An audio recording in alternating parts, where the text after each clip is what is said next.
All right, so I wanted to go over some tank issues with you. So first off, this is gonna tell you a digital version how full it is. This is telling you your fill level. This is telling you your PSI level. So sometimes it's gonna look different. You're gonna have a smaller gauge, or it'll be digital like this, and then up top you're gonna have a smaller little PSI gauge, which is gonna tell you by the hundreds. But basically you can count from like 30, 29, 28, 27. So this is 27 PSI. So if you ever struggle to kind of figure out which one is this, because if it's done by the hundreds, then you can just go to that spot and count downward, and usually it's by the tens, you'll find out. Either way, so we're trying to figure out what our PSI should be here. Some will say driver hold 30 PSI, and then some will have our tank info here. If you have this, you should always know what your PSI should be, which is the PSI set point is 20 to 25 here, 20. So at that point, we know when we check the PSI, it should be in that range. If it is below that point, then it may not run sessions because you don't have enough PSI to get through the pneumatic valve actuator, which I'm about to cover in just a second. If it's too high, that's when you run into issues of overcooling, temperature sensors starting to give you faulty temperature sensors, clients saying it's a lot colder than usual. So check this, if not daily, at least check it weekly to make sure PSI is not getting high.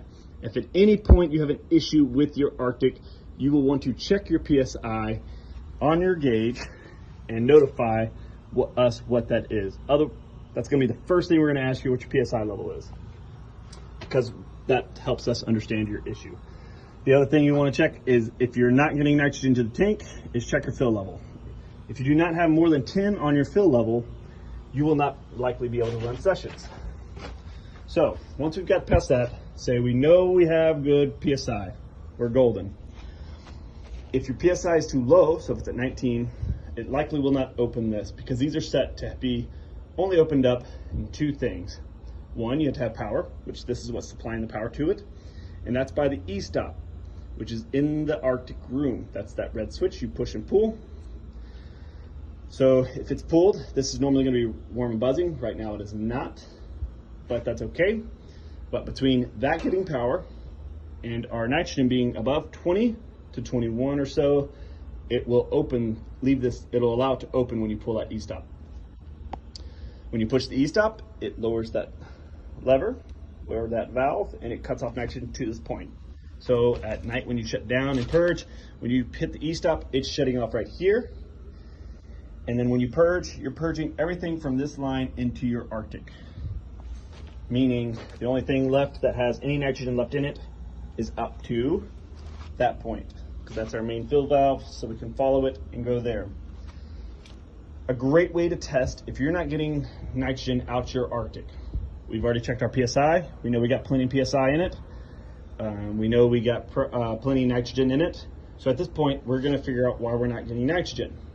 A great way to test this is, one, you can see if this has power to it. So the e-stop would be pulled. You normally hear it buzzing. If it's been running, if it's been on for 5 to 10 minutes, it's likely warm or really hot. So if you kind of just touch it like that, you'll probably know. If you hear it buzzing, you already know it's working. But sometimes it's not as loud. Sometimes you have to touch it. It's not a big deal. As long as you just warmly touch it, you'll know. At this point, okay, we know it's getting power. We know we got PSI. To test if it is getting past this setup is the local after that point. When you want to see if your local fill valve is after that e-stop shutoff valve, which is called a pneumatic valve, you can follow your main fill valve. So this is your main, I say main fill, your main tank valve. So this is shut off and open. We are going to follow that. And if that is first, and then the local fill is next, we know that if the e-stop is pressed, we cannot fill up local. Meaning if we're not getting power here or pressure, we cannot fill local. If we are getting the proper PSI and the proper power to this, we can open this and we will get nitrogen out of it. If we're getting nitrogen out of that line, we know that we are getting nitrogen to the Arctic. If we turn this and it does not sound, so you don't hear any hissing, it might hiss for a second and then go away. If we hear that, we know we're not getting nitrogen past this point. So we know that there's a problem with power or the nitrogen or this valve. If the pressure is solid, this is getting power, then we're likely at the point that this is faulty in some way or another. So we want to make sure anytime we do that, shut this off. If we turn that and you hear nitrogen coming out of it and you turn it up a bit more and you can hear the kind of like you would normally feel it, at that point we can turn it off. And we know we're getting nitrogen past this point. We know we're getting nitrogen to the Arctic. We know at that point it's something to do with the Arctic if you're not getting nitrogen to go through.